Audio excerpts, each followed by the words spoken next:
৬৬ লক্ষ লোক, তার মধ্যে ৪ নম্বর জায়গাটা উনি নিয়ে এসছেন এবং অসাধারণ লিডার, মানে মাল্টি লেভেলের। এটা যেহেতু লিডারশিপ বিজনেস, ওনার থেকে অনেক কিছু শেখার আছে এবং আমরা যেহেতু সাথে থাকি অনেক কিছু শিখিও। মানে আমি শুধু বলছি সঞ্জয়জির কোনো তুলনা নেই। 30 তারিখ মহাজনী সদনে মিটিং হচ্ছে, উনি টিকিট দিচ্ছেন, আমি তো অনেক টিকিট চেয়েছি, কিন্তু মহাজনী সদনে মিটিং মানে টিকিট কম। এখানেও লিডারশিপের, যে লিডারশিপ নিজের টিমকে সামলাতে পারবে, ঠিক লোককে দিতে পারবে, সেই তো জিতবে, তাই তো? এটাই হচ্ছে ব্যাপার। যাই হোক, আরে জোরে হাততালি হয়ে আসছে।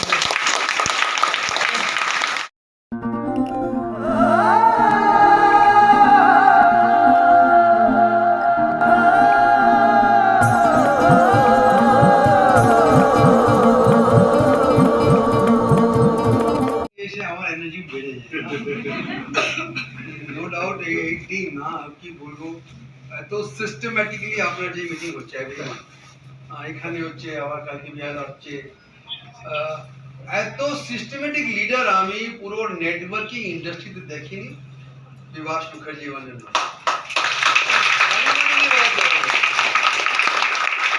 আমি উপরে যাচ্ছি, তার মধ্যে সব থেকে biggest reason I got leader like Bibhas da, Naren da. যদি আপনার সঙ্গে লিডার থাকে আপনি আগে बढ़ेंगे। अगर आपके साथ कोई विभास मुखर्जी आ जाए, अपना बिजनेस কোথায় চলে যাবে, জানো না? তো নো ডাউট আমি 4 নম্বরে আছি, लेकिन আমি গর্ব থেকে বলতে পারি 62 লাখ পিপল, তার মধ্যে 9 নম্বরে বিভাস মুখর্জি।